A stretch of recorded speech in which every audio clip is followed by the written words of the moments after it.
तो गाइज हम लोगों ने अपना सैंपल पेपर स्टार्ट किया था 2024-2025 का। शेयर्स आपने और मैंने मिलके खत्म किया है। ठीक है, इस सैंपल पेपर का जो शेयर्स का जितना पार्ट था वो हमने खत्म कर दिया। अब बारी है किसकी? डिबेंचर की। शेयर से तो कम ही टाइम लगता है डिबेंचर में। ठीक है, और बच्चे ज्यादातर इसी पे फोकस करते हैं कि डिबेंचर हो जाए, चलो शेयर्स का एक आध छूट रहा है तो भी नहीं, बट ना छूटे इसीलिए पहले शेयर्स करवा दिया क्योंकि उसकी वेटेज भी ज्यादा थी। ठीक है, अब स्टार्ट करते हैं भाई डिबेंचर को और जल्दी से खत्म करते हैं। देखो पहला क्वेश्चन क्या है, मून लिमिटेड ने कितने डिबेंचर इशू किए हैं? 40,000 डिबेंचर इशू किए। कितने किए हैं? 40,000 डिबेंचर इशू किए। 10% डिबेंचर नाम है 40,000, 10% डिबेंचर ऑफ ₹100 ईच। कितनी फेस वैल्यू कितनी है? 100 है। वो भी एक सर्टेन रेट ऑफ डिस्काउंट पे। ठीक है, एक पर्टिकुलर रेट ऑफ डिस्काउंट पे उन्होंने इसको निकाला एंड रिडीम एट 20% प्रीमियम। और रिडीम कितने पे हो रहे हैं? 20% प्रीमियम पे हो रहे हैं। निकाले डिस्काउंट पे है, कितने पे नहीं पता, लेकिन रिडीम हो रहे हैं 20% पे, इतना पता है। Existing SPR before issued of debenture. Debenture निकालने से पहले आपके एसपीआर अकाउंट में कितना पैसा है भाई? 12 लाख रुपए है। और राइट ऑफ करने के बाद जब आपने उस लॉस को, loss on issue of debenture को इस पे से राइट ऑफ कर दिया है तो कितना बचता है? तो आपके पास 2 लाख रुपए बचते हैं। At what discount rate these debenture were issued. तो क्या क्वेश्चन बनता है भाई? क्वेश्चन हमसे पूछा गया है किस डिस्काउंट रेट पे इन डिबेंचर को इशू किया गया था। ठीक है, आपके पास ऑप्शन है 10%, 5%, 25% या 15%। अब देखो कैसे निकालेंगे भाई। अब देखो लॉस ऑन इशू यहां पे है, पहली बार डिस्काउंट पे निकाल रहा है और रिडीम भी कर रहा है, वो भी प्रीमियम पे। तो इसकी एंट्री देखो क्या बनती है। सबसे पहले debenture application and allotment account, allotment account debit. उसके बाद discount, discount on issue of debenture, issue of debenture account, ये भी debit. Loss on issue of debenture, loss on issue of debenture account, ये भी आपका क्या हो जाएगा? डेबिट, क्योंकि ये सब हमारे लिए लॉस हो रहा है एक तरीके का। ठीक है, उसके बाद टू 10% डिबेंचर अकाउंट और लास्ट में क्या? To premium on redemption account. इतना क्लियर हो गया भाई। ये एंट्री बनती है जब हम डिस्काउंट पे इश्यू करते हैं और रिडीम करते हैं किस पे? प्रीमियम पे। अब देखो कैसे करना है। सबसे सिंपल चीज, जब भी ऐसा आए कि issued at discount and redeem at premium, नहीं समझ में आ रहा कहां से स्टार्ट करें? यहां से स्टार्ट करो 10% डिबेंचर से, क्योंकि भाई इसमें क्या होता है ना, जितनी फेस वैल्यू है उतने से ही मल्टीप्लाई करना होता है। यहां कुछ भी आपका जोड़ होता ही नहीं है। तो 40,000 को मैं मल्टीप्लाई कर दूंगा किससे? 100 से, क्योंकि 100 उसकी फेस वैल्यू है। यहां अमाउंट कितना आ गया? 40 लाख आ गया। ये आ गया 40 लाख। क्लियर? अब देखो प्रीमियम ऑन रिडेम्पशन, रिडीम पे कितना प्रीमियम लग रहा है? 20% लग रहा है। 100 का 20% कितना होता है? 20 रुपए होता है। तो 20 के हिसाब से प्रीमियम लिया जा रहा है यहाँ पे। ये आ गया 40,000 इंटू 20, कितना आ जाएगा? 8 लाख आ जाएगा। और भाई हम सबको बहुत अच्छे से पता है कि प्रीमियम ऑन रिडेम्पशन में जितना लिखा होता है वही loss on issue of debenture में भी होता है। क्लियर है ये चीज? भाई देखो हम लोग ना वहां पर इसे कंबाइन भी कर सकते हैं, डिस्काउंट ऑन इश्यू को और लॉस ऑन इश्यू को, लेकिन मैंने यहाँ पे भाई सिंप्लीफाइड अप्रोच अपनाई है कि बच्चों को पहले याद तो आ जाए कि हमने स्टार्ट कैसे किया था। ठीक है, तो यहां पर जो 8 लाख आ रहा है वही यहां पर भी आएगा, सेम। क्लियर है ये चीज? ठीक है, तो 3 चीजें तो हो गई अब तक। अब देखो आगे उसने क्या बोला। जब उसने इशू किया था तो उस टाइम पे एसपीआर में 12 लाख रुपए पड़े हुए थे, लेकिन जब उसने राइट ऑफ कर दिया तो कितने बचे? 2 लाख बचे। मतलब कितने का यूज करा गया है यहाँ पे? 10 लाख रुपए का। कितने का? 10 लाख रुपए का। तो भाई 10 लाख का यूज हुआ है, 8 लाख तो इसके रह गए। 8 लाख तो प्रीमियम के यूज हो गए ना, तो बचे कितने? 2 लाख। 10 लाख का यूज किया गया, 8 लाख प्रीमियम में से प्रीमियम के यूज कर लिए और 2 लाख किसको राइट ऑफ करने के लिए क्या हो गया? डिस्काउंट को। तो हमारा भाई डिस्काउंट कितना निकल के आ रहा है? 2 लाख निकल के आ रहा है। ठीक है, डिस्काउंट आपके पास आ गया। अब आपको इसका परसेंटेज बनाना है। परसेंटेज कैसे बनाएंगे वो भी बता दूंगा। इससे पहले हम यहां पर क्या लिखेंगे? Debenture application and allotment. आपको ये नहीं पता कि कितने परसेंट पे निकाला है, तो ठीक है अब परसेंटेज देखो तभी हमें ये पता लगेगा। इधर निकाल देता हूं परसेंटेज ऑफ डिबेंचर। क्या करेंगे? जो इसका डिस्काउंट है 2 लाख, उसको डिवाइड कर देंगे किससे? टोटल फेस वैल्यू से डिबेंचर की। कितना आ गया? 40 लाख। और मल्टीप्लाई में परसेंटेज निकाल रहे हैं तो 100 से क्या कर दिया? मल्टीप्लाई कर दिया। कितना आ गया भाई? ये आ गया आपके पास 2/40, 20, 25 जा 100। तो भाई 5% के रेट पे डिबेंचर को इशू करा गया है। क्लियर है? पहले डिस्काउंट निकाल लिया, उसके बाद अपॉन में फेस वैल्यू मल्टीप्लाई में 100, 5% का डिस्काउंट दिया था इन्होंने डिबेंचर को इश्यू करने के लिए। तो भाई 5% दिया था, 100 का 5% कितना होता है? 5 होता है। मतलब यहां पर 40 लाख, 1 2 3 4, 40,000 मल्टीप्लाई में कितना? 95। 40,000 मल्टीप्लाई में कितना? 95।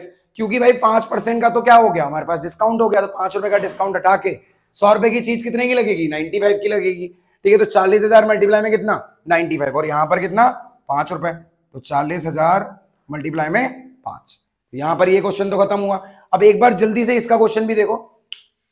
यहां क्या बोला है? 1 अप्रैल को कंपनी ने क्या लिया है? लोन लिया है कितने का? 80 लाख रुपए का। कंपनी ने लोन लिया कितने का? 80 लाख रुपए का। This loan further secured by issue of 40,000 12% debenture. इसको वापस से सिक्योर किया गया कितने में? 40,000 12% डिबेंचर को इश्यू करके, वो भी कितने रुपए पे? 100 ईच के अकॉर्डिंग। क्लियर है? 80 लाख का लोन और 40,000 12% डिबेंचर ऑफ ₹100 ईच से सिक्योर्ड किया गया है। कोलेटरल का केस बन रहा है। As collateral security on 31st March, company defaulted repayment of principal amount। 31 मार्च 2024, यहां पे 31 मार्च 2024 आएगा। कंपनी ने क्या कर दिया भाई? रीपेमेंट, प्रिंसिपल अमाउंट की रीपेमेंट करने में डिफॉल्ट कर दिया। मतलब बैंक के लोन की जो किस्त जाती थी, ठीक है, वो उन्होंने नहीं दी। ठीक है, अब वो डिफॉल्टर हो गए। कॉन्सिक्वेंटली ऑन 1 अप्रैल 2024, और देखा जाए 1 अप्रैल 2024 को land and building taken over and sold by bank 70 lakh for the balance amount debenture were sold in the market on 1 मई। तो 1 अप्रैल को लैंड एंड बिल्डिंग जो कोलेटरल रखा गया था, उसको क्या किया गया? टेक ओवर कर लिया गया और बेच दिया गया मार्केट में अपना लोन चुकाने के लिए। ये सब काम बैंक ने करा कि 80 लाख का लोन है, आपने डिफॉल्ट कर दिया तो हम ये बेचेंगे सबसे पहले। उन्होंने बेच दिया, लेकिन अभी भी तो 10 लाख रह गए। उसके लिए उन्होंने क्या किया? 1 मई 2024 को डिबेंचर जो आपने कोलेटरल की तरह रखे हुए थे, उनको क्या कर लिया? यूज करके 10 लाख रुपए अपने निकाल लिए। 10 लाख वहां से यूज कर लिए, पूरा 80 लाख का काम हो गया। अब सुनो, यहां पर क्वेश्चन क्या है? From which date would the interest on debenture become payable by the company? किस डेट से कंपनी उनको क्या करेगी? इंटरेस्ट देगी डिबेंचर पे। क्लियर है? बैंक को कब से इंटरेस्ट मिलना स्टार्ट होगा डिबेंचर पे? वो भी कंपनी की तरफ से। अब एक चीज हमेशा याद रखना है भाई, जब भी कोलेटरल रखा जाता है, जो डिबेंचर कोलेटरल की तरह इश्यू किए जाते हैं, उन्हें हम क्या बोलते हैं? डेड डिबेंचर बोलते हैं। डेड डिबेंचर मतलब वो सिर्फ रखे हुए हैं, उनका कोई काम नहीं है, इस पे इंटरेस्ट नहीं दिया जाएगा जब तक वो कोलेटरल है। लेकिन गलती से आपने कोई डिफॉल्ट कर दिया, ठीक है, कोई भी डिफॉल्ट आपने किया, तो समझ जाओ वो डेड डिबेंचर क्या हो जाएंगे? लिविंग डिबेंचर हो जाएंगे, जिंदा हो जाएंगे। तो उन्होंने यही किया। 1 मई 2024 को उन डिबेंचर को क्या कर लिया भाई? जिंदा कर लिया। ठीक है, कि हमारा पैसा नहीं मिल रहा, हम लोग इनका भी जब्त करेंगे। तो 10 लाख रुपए डिबेंचर में से निकाल लिए। तो 1 मई को डिबेंचर वर्किंग में आ चुके हैं, उससे पहले तो नहीं थे ना। तो 1 मई से इंटरेस्ट लगना चालू हो जाएगा 2024 से। क्लियर है ये चीज भाई? अब इसका ले लो स्क्रीनशॉट, और अगर नहीं समझ में आया तो दोबारा से भाई रिवाइंड करो और सुनो उस चीज को जो मैंने बोला है। ठीक है, चलते हैं अगले क्वेश्चंस की तरफ। इसका स्क्रीनशॉट ले लो। तो भाई कर लिया आपने 2 क्वेश्चन। अब देखो भाई तीसरा क्वेश्चन कौन सा है? ये हमारे लिए एक बहुत बढ़िया केस और इंपॉर्टेंट केस है पेपर के लिए। ये purchase consideration other than cash का है। यहाँ पे मतलब देखा जाए आप डिबेंचर इशू करोगे लेकिन कैश के बदले नहीं। ठीक है, क्वेश्चन क्या है? बुद्धा लिमिटेड ने असेट टेक ओवर किए हैं। ठीक है, बुद्धा लिमिटेड ने असेट टेक ओवर कर लिए कितने के? 40 लाख के। और लायबिलिटीज भी लिए कितने की? 6.5 लाख की। वो भी किसकी? गिन्नी लिमिटेड से। किससे लिए? गिन्नी लिमिटेड से। तो जिससे हम बिजनेस परचेज करते हैं वो हमारे लिए क्या बन जाता है? वेंडर बन जाता है। कौन बन जाता है? वेंडर बन जाता है। बुद्धा लिमिटेड ने इश्यू किए हैं उसके बदले 30,000 8% डिबेंचर। वो भी कितने रुपए के? फेस वैल्यू है 100 ईच एट 10% डिस्काउंट। और डिस्काउंट कितना दे रहा है? 10% दे रहा है। To be redeemed at 5% premium. और साथ में वो रिडीम भी कितने पे हो रहे हैं? 5% प्रीमियम पे। Along with cheque of 5 lakh. और साथ में 5 लाख का चेक भी दिया गया। क्या दिया गया? 5 लाख का चेक भी दिया गया। पास necessary journal entry in the book of Buddha limited. ठीक है, तो आपको नेसेसरी जर्नल एंट्री करके दिखानी है बुद्धा लिमिटेड की बुक में। आप जर्नल का फॉर्मेट बनाएंगे, मैं बना नहीं रहा हूं, ठीक है, बट आपको करना है। सबसे पहली चीज असेट टेक ओवर करने की एंट्री क्या होगी आपके लिए? जो भी आप बिजनेस परचेज कर रहे हो, सबसे पहले assets account debit to liabilities account to vendor account होती है। वेंडर कौन है यहाँ पे? गिन्नी लिमिटेड। अब देखो भाई क्या करना है।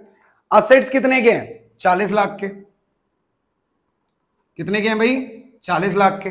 लायबिलिटीज कितने की हैं? 6.5 लाख की। कितने की है? 6.5 लाख की।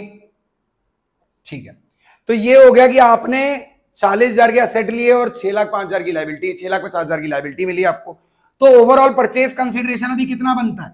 40 लाख में से 6,50,000 गए, 40 लाख में से अगर 6,50,000 जाते हैं तो ये सिंपल कैलकुलेशन है, 33,50,000 रुपए अब आपको देने पड़ेंगे। कितने का हो रहा है? 33,50,000 का हो रहा है। उस पे से भाई इन्होंने 5 लाख का तो एक चेक पकड़ा दिया। क्या पकड़ा दिया? 5 लाख का चेक पकड़ा दिया इनको। क्लियर है ये चीज? ओके। अब देखा जाए भाई गिन्नी लिमिटेड पे अगर बात आती है तो गिन्नी लिमिटेड के हिसाब से हमें क्या मिल रहा है? अगर हमारे नेट असेट अगर परचेज कंसीडरेशन से ज्यादा होते हैं, क्या होते हैं? परचेज कंसीडरेशन से ज्यादा होते हैं, तो इसके बीच में क्या निकल के आता है? कैपिटल रिजर्व निकल के आता है। क्या निकल के आता है? कैपिटल रिजर्व निकल के आता है। तो ये तो हमें पता लग गया कि कैपिटल रिजर्व का केस है, कैपिटल रिजर्व का केस है। ठीक है, अब देखा जाए इनमें से इन्होंने क्या किया है भाई? 5 लाख का तो चेक दिया है। क्या दिया है? 5 लाख का चेक दिया हुआ है। ठीक है, तो भाई देखो असेट में तो आ गए 40 लाख आपके, यहां पर लायबिलिटीज 6,50,000 की टुक ओवर करी है, परचेज कंसीडरेशन बनती है 33,50,000 की। अब इस पैसे को दिया कैसे गया ये देखो, ये तो हमें पता लग रहा है भाई कैपिटल रिजर्व का केस बनेगा। क्यों बनेगा? ये तो मैंने तुम्हें रीजन में बता दिया है कि जब भी नेट एसेट ज्यादा हो आपकी परचेज कंसीडरेशन के, तो समझ जाना कि यहाँ पे कैपिटल रिजर्व बनेगा ही बनेगा। ओके, अब निकालने की कोशिश करते हैं। देखो बुद्धा लिमिटेड इशूड कर रही है 30,000 8% डिबेंचर, वो भी 100 ईच के। कितने के डिस्काउंट पे? 10% के डिस्काउंट पे। 100 रुपए का 10% कितना होगा? 10, मतलब 30,000 डिबेंचर 90 के हिसाब से इशू हो रहे हैं। 30,000 डिबेंचर कितने के हिसाब से इशू हो रहे हैं? 90 के हिसाब से। मतलब 27 लाख रुपए तो वो ऐसे ही दे रहे हैं आपको, 27 लाख रुपए तो आपको मिल रहे हैं ना, और 5 लाख का एक चेक मिल रहा है। तो बेसिकली ये जो है बुद्धा लिमिटेड ये पे करने को रेडी है 32 लाख रुपए, बट बातचीत कितने की आ रही है? 33,50,000 रुपए की। तो 32 लाख रुपए पे कर दिया, ये हो गई हमारी परचेज कंसीडरेशन। ठीक है, 32 लाख रुपए पे हो गए, 32 लाख पे किए, बट बात तो 33,50,000 की हुई थी ना, तो इसमें हमारा फायदा हो गया। क्या बन गया? ये कैपिटल रिजर्व बन गया। अब अगर मान लो कि हमारे पास ये कम होते, ठीक है, और हमारी परचेज कंसीडरेशन और ज्यादा आ रही होती, उस टाइम पे अगर हमारे नेट एसेट कम होते, ये बहुत ज्यादा होती, इससे उस टाइम पे बनती है गुडविल। तो सिंपल फॉर्मूला, जब नेट एसेट ज्यादा और परचेज कंसीडरेशन कम तो कैपिटल रिजर्व, और परचेज कंसीडरेशन आपके लिए नेट एसेट आपके कम और परचेज कंसीडरेशन ज्यादा तो गुडविल। क्लियर? तो ये हमारी एंट्री बैलेंस हो गई कि इसमें 27 लाख के डिवेंचर इशू करके दिए जाएंगे और 5 लाख का एक चेक पकड़ाया गया है। तो टोटल मिला के कितना? 32 लाख में सेटलमेंट हो रहा है, जिससे 1.5 लाख का तो कैपिटल रिजर्व हमें मिल रहा है, 1,50,000, सॉरी, इतना क्लियर। तो ये बैलेंस हो गया 33, और ये इसमें से गया कितना? ये पूरा आ गया 40 आपका, ये भी आ गया 40 आपका। अब देखा जाए डिवेंचर इशूड करने के लिए क्या किया गया है। डिवेंचर इशूड की एक बार एंट्री देख लेते हैं। इन्होंने बोला है कि बुद्धा लिमिटेड ने इशू कर दिए 30,000 8% डिवेंचर, 100 ईच एट 10% डिस्काउंट। तो भाई गिन्नी लिमिटेड अकाउंट डेबिट, उसके बाद डिस्काउंट पे दिए गए discount on issue of debenture account debit, loss on issue of debenture account debit, loss on issue of debenture account debit. आगे आपको क्या दिया है? To be redeemed at 5% premium along with cheque of 5 lakh. To कितने percent debenture है? 8% debenture, to 8% debenture account. और last हमारे पास अभी भी हमने लॉस ऑन इशू लिया है, जो कि प्रीमियम का पार्ट होता है। तो प्रीमियम यहां लिया है तो यहां भी लेंगे, to premium on redemption account. और लास्ट में इन्होंने 5 लाख रुपए भी दिए, तो टू बैंक अकाउंट। मैं बार बार कह रहा हूं भाई, जो लोग आराम से डिवेंचर सीख चुके हैं वो प्रीमियम ऑन रिडेम्पशन, वो डिस्काउंट और लॉस ऑन इशू को मिक्स करके एक कंबाइन एंट्री कर सकते हैं। क्लियर है ये चीज? अब गिन्नी लिमिटेड का अकाउंट हम पहले ही मैनेज कर चुके हैं कि भाई इसको तो 32 लाख रुपए मिल रहे हैं। कितने मिल रहे हैं? 32 लाख में सेटलमेंट हो रहा है। ठीक है, तो ये 32 लाख तो यहां आ जाएगा आपका, ये 32 लाख आ गया। उसके बाद देखा जाए बैंक में कितना जा रहा है? बैंक में जा रहा है आपका 5 लाख। ठीक है, 5 लाख इनको दिया गया है, 5 लाख इनको दे दिया गया। किस लिए? चेक के थ्रू दिया गया। तो 32 लाख हमने परचेज कंसीडरेशन पे की है और 5 लाख हमने उसको चेक से दिया है। अब देखा जाए प्रीमियम कितना बन रहा है। प्रीमियम वो कहते हैं कितना दिया गया? 5%। 100 रुपए पे अगर 5% के हिसाब से प्रीमियम निकाला जाए तो कितना बनता है? 5 रुपए बनेगा। तो 30,000 इंटू 5, 30,000 इंटू 5, 3 5 जा 15, ये आ गया भाई आपके पास कितना? 1.5 लाख। तो 1.5 लाख प्रीमियम ऑन रिडेम्पशन है, तो जितना प्रीमियम ऑन रिडेम्पशन है उतना ही कितना क्या होगा हमारा? Loss on issue. तो 1.5 लाख यहां भी आ गया। अब हमारे पास लास्ट एक ही चीज बचती है, तुम्हें मैंने 50 बार बोला कि जितना परसेंटेज डिवेंचर लिखा होता है, जितने डिवेंचर होते हैं उसको फेस वैल्यू से क्या कर देते हैं, मल्टीप्लाई कर देते हैं। तो फेस वैल्यू कितनी, 100 रुपए, और 30,000 इससे हो जाएगा मल्टीप्लाई। 30,000 इंटू 100 कितना हो गया आपका, ये हो गया भाई आपके पास कितने आ जाएंगे, 4 2 6, 30 लाख। 30 लाख यहां आ गया 35, और ये हो गया 36,50,000। कितना हो गया, 36,50,000। डिस्काउंट कितने का हो रहा है, डिस्काउंट के हिसाब से अगर हम देखें तो डिस्काउंट 10% दिया है। 10% के हिसाब से, 10% के हिसाब से 30,000 इंटू 10 कितना, 3 लाख। कितना, 3 लाख। अब कितना हो गया भाई, 32 3 35 36, 36,50,000। यहां भी कितना आ रहा है, 30 5 35, 36,50,000। तो भाई देखा जाए हमने उसको क्या कर दिए, 30,000 के डिवेंचर इशूड करके दे दिए, बैंक से उसको पैसा भी दे दिया, प्रीमियम पे इशू करे हुए हैं, और उसका असेट और बिजनेस हमने टेक ओवर ही कर लिया जो हमने करना था। ठीक है, तो भाई ये असेट टेक ओवर करने की एंट्री है जिसमें हमने कैपिटल रिजर्व क्रिएट किया है। ये आपके डिवेंचर इशूड करने की एंट्री जिसमें हमने परचेज कंसिडरेशन को क्या करा है, डिस्चार्ज करा है। तो यहां पर भाई परचेज कंसिडरेशन का केस भी खत्म होता है। इसका एक बार स्क्रीनशॉट ले लो, फिर लास्ट के 2 क्वेश्चन बचते हैं और डिवेंचर भी खत्म। क्लियर। तो गाइस अब हमारे पास है क्वेश्चन नंबर 33, जिसके और में हमें क्या दिया हुआ था, शेयर्स का एक बड़ा सा क्वेश्चन दिया हुआ था 6 मार्क्स का, और इसके और में हमें क्या दिया हुआ है, डिवेंचर दिए हुए हैं। और डिवेंचर में बोला गया pass the necessary journal entry for the issue of debenture. आपको 2 जर्नल एंट्री दी हुई है, और दोनों के केसेस में बोला है कि इश्यू ऑफ डिवेंचर की एंट्री आपको करके दिखानी है। पहली एंट्री में क्या बोला हुआ है आपको, और 3-3 नंबर की है, ये क्वेश्चन भी आपका 3 नंबर का है और ये भी 3 नंबर का है। पहले क्या बोला है, अरमान लिमिटेड ने इशू किए 750 12% डिवेंचर। ठीक है, 750 12% डिवेंचर निकालने हैं, वो भी कितने पे, 100 each at a discount of 10%। 10% के डिस्काउंट पे, और रिडीम किस पे हो रहे हैं, प्रीमियम पे हो रहे हैं 5%। एंट्री क्या होगी, सबसे पहले bank account debit to debenture application and allotment account. Clear है ये चीज, bank account debit to debenture application and allotment account. यहां पर क्या होगा भाई, कितने डिवेंचर हैं, 750 आपके डिवेंचर है, मल्टीप्लाई किससे करेंगे, 10% का तो डिस्काउंट दे दिया। 100 रुपए की चीज पे 10% का डिस्काउंट मतलब 10 रुपए का डिस्काउंट, तो किससे मल्टीप्लाई करेंगे, 90 से मल्टीप्लाई करेंगे। अब 750 को अगर हम 90 से मल्टीप्लाई करते हैं क्या मिलेगा हमें, 9 7 63 और 4 67, मतलब 67500, और यहां पर भी 67500। तो ये तो हो गई भाई आपकी पहली एंट्री। अब दूसरी एंट्री में क्या बोला गया भाई, कि ये रिडीम हो रहे हैं किस पे, 5% प्रीमियम पे। अब एंट्री क्या होगी भाई, ध्यान से देखना, debenture application and allotment account debit discount on issue of debenture account debit, loss on issue of debenture account debit to 12% debenture, और to premium on redemption, account. भाई नरेशन तुम लोग लिख लेना, जर्नल एंट्री में कर रहा हूं, ठीक है। अब डिवेंचर एप्लीकेशन अलॉटमेंट में तो ये अमाउंट आ जाएगा, ये तो साफ पता चल रहा है। उसके बाद discount on issue of debenture account. इससे पहले ये देखते हैं फेस वैल्यू जहां पे लिखी, क्या कहते हैं, जहां परसेंटेज डिवेंचर होता है वहां फेस वैल्यू से डायरेक्ट इंटू करेंगे। 750 इंटू 100 कितना आ जाएगा, ये आ जाएगा भाई 75,000 रुपए। 5% का प्रीमियम, 100 पे 5% कितना होगा, 5 रुपए। 750 मल्टीप्लाई में 5, 750 को अगर 5 से मल्टीप्लाई किया जाए 3750। क्लियर। और ये प्रीमियम ऑन रिडेम्पशन डायरेक्ट हमारा loss on issue of debenture का पार्ट होता है, तो जितना अमाउंट यहां पे वो हम यहां रख देंगे 3750। अब देखा जाए डिस्काउंट पे कितना बचेगा भाई, 750, और कितने का डिस्काउंट आ रहा है, यहां डिस्काउंट आ रहा है 10 रुपए का, तो ये आ गया भाई 7500। अब इसका टोटल करोगे आप और इसका टोटल करोगे, दोनों का सेम टोटल आएगा। और आपके लिए यहां पर एक पॉइंट ये है कि आप discount on issue of debenture और loss on issue of debenture को मिक्स करके भी लिख सकते हो, ये दोनों की कंबाइन वैल्यू भी इसमें ऐड होती है, ज्यादातर बच्चे कंबाइन एंट्री करते हैं। क्लियर। तो ये तो आपका पहला पार्ट तो हो गया, 3 नंबर तो यहां मिल गया आपको। अब सोहन लिमिटेड ने इशू करे हैं 809% डिवेंचर ऑफ 100 ईच। ठीक है, 800 डिवेंचर वो भी 9% है, और 100 ईच पे निकाले हैं प्रीमियम पे, किस पे, प्रीमियम पे। प्रीमियम कितना है, 20 पर डिवेंचर का प्रीमियम है, और रिडीम किस पे हो रहे हैं? रिडीम हो रहे हैं 10 पर शेयर पे।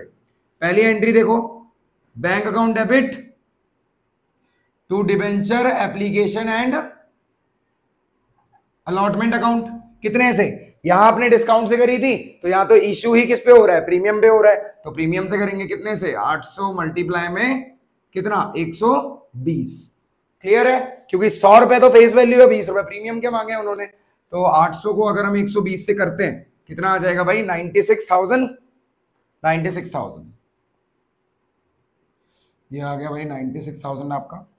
इसके बाद नेक्स्ट एंट्री हमें करके दिखानी है, और इसमें बोला है कि रिडीम भी किस पे हो रहे हैं? प्रीमियम पे हो रहे हैं। तो एंट्री क्या होगी? Debenture application and allotment account. एक बार इसे मल्टीप्लाई कर लेते हैं, 800 120, ये भी 008, सही है, ठीक है। 96 गलती होगी फिर तुम लोग बोलोगे ये तो गलत कर दिया आपने। Debenture application and allotment account debit हो गया आपका। अब यहां पे डिस्काउंट ऑन इश्यू तो नहीं आएगा, डिस्काउंट तो हम दे नहीं रहे, हम लिखेंगे loss on issue. Loss on issue of debenture account. अब साथ में क्या आएगा? 9% डिबेंचर, 2 और क्या आएगा? Premium on redemption, premium on redemption, और साथ में क्या आएगा? 2 सिक्योरिटी प्रीमियम अकाउंट। आप सिक्योरिटी प्रीमियम अकाउंट लिखेंगे, एसपीआर नहीं लिखेंगे। अब डिवेंचर एप्लीकेशन अलॉटमेंट का सीन हमें पता है कि ये 96 पे ही रहेगा। लॉस ऑन इश्यू कितने का? 10 पर शेयर के हिसाब से अगर मैं 800 को मल्टीप्लाई कर दूं 10 से, कितना भाई? 8000। तो यहां पर भी कितना? 8000। क्लियर? अब एसपीआर कितना? 20 के हिसाब से 800 इंटू 20, ये कितना हो जाएगा? 28 जा 160, ये हो जाएगा आपके पास 16,000। कितना आ जाएगा? 16,000। ठीक है, ये आ गया 16,000। अब बचा है 9% डिवेंचर, इसमें तो पूरा फेस वैल्यू आ जाता है। 800 मल्टीप्लाई कितना? 100, ये आ गया भाई आपके पास 80,000। अब टोटल करते हैं 88, इसमें प्लस करेंगे 96, 96 और 8 कितना होता है? 104, और यहां पर भी कितना हो रहा है? 104। और यहां पर हमारे दोनों एंट्रीज क्या हो जाती हैं? खत्म हो जाती हैं। अब एक आखिरी क्वेश्चन बचा है भाई हमारे सैंपल पेपर का डिवेंचर में से, उसे भी करते हैं और खत्म करते हैं जल्दी से। इसको जरा स्क्रीनशॉट लो और बढ़ते हैं आगे। ये है हमारा भाई आखिरी क्वेश्चन, ठीक है, और आखिरी और सबसे इंपॉर्टेंट क्वेश्चन, क्योंकि ये टॉपिक ही आपके लिए इंपॉर्टेंट है। ये है भाई कोलेटरल सिक्योरिटी। कोलेटरल सिक्योरिटी के 2 केसेस बनते हैं, एक जब जर्नल एंट्री पास होती है, एक जब जर्नल एंट्री पास नहीं होती। इनमें से कोई एक आपको पेपर में देखने को मिलेगा, और आपके सैंपल पेपर में भी दिया हुआ है। क्या दिया है क्वेश्चन में? X limited obtained a loan of 4 lakh from IDBI bank. ठीक है, एक्स लिमिटेड ने लोन लिया है कहां से? आईडीबीआई बैंक से। कितने का? 4 लाख का। 4 लाख का लोन लिया गया आईडीबीआई बैंक से। कंपनी ने इश्यू करे हैं 5,009% debenture, 5,009% debenture of ₹100 each as a collateral security for the same. मतलब 4 लाख के लिए 5,000 डिबेंचर्स निकाले गए हैं 100 ईच के, वो भी कोलेटरल के तौर पे। So how these item will presented in the balance sheet of the company. Clearly बोल दिया जर्नल एंट्री नहीं करनी, बैलेंस शीट करनी है। पहला मेथड देखो भाई, एक ही मेथड होगा बैलेंस शीट के केस में, एक्सट्रैक्ट ऑफ बैलेंस शीट किसकी है? ये एक्स लिमिटेड की। ठीक है, एन एक्सट्रैक्ट ऑफ बैलेंस, ये एक्सट्रैक्ट है भाई आपकी बैलेंस शीट का। अब ये डिबेंचर का केस है, तो ये इक्विटी एंड लायबिलिटीज से शुरू होगा। Equity and liabilities, equity and liabilities. आगे आपके पास क्या आ जाएगा इसमें? Long term borrowings, long term borrowings. अब लॉन्ग टर्म बोरोइंग्स का ही पार्ट है, क्योंकि आपने लोन भी ले रखा है, लॉन्ग टर्म लोन। अब नोट्स टू अकाउंट की तरफ चलते हैं, इसकी वैल्यू निकालने के लिए। नोट्स टू अकाउंट, यहां आपके अमाउंट आ जाएंगे। नोट्स किसका बन रहा है? लॉन्ग टर्म बोरोइंग्स का नोट बन रहा है भाई। कैसे बनेगा? सबसे पहले आप दिखाओगे loan from IDBI bank. IDBI bank कितने का लिया आपने? 4 लाख का लिया हुआ है। उसके बाद इसको सिक्योर कर दिया आपने, secured by issue of 5,009% debenture of ₹100 each as collateral security. Clear है ये चीज? बस इतना आपको करना था। यहां 4 लाख लिख दो, और वही नोट्स जो आपका नंबर 1 है, यहाँ पे नोट नंबर 1 लिख के यहाँ पे 4 लाख दिखा दो, और यहां से आपकी बैलेंस शीट हो गई भाई खत्म। बस इतना सा काम आपको करना था। अब मिलते हैं भाई अगली वीडियो में।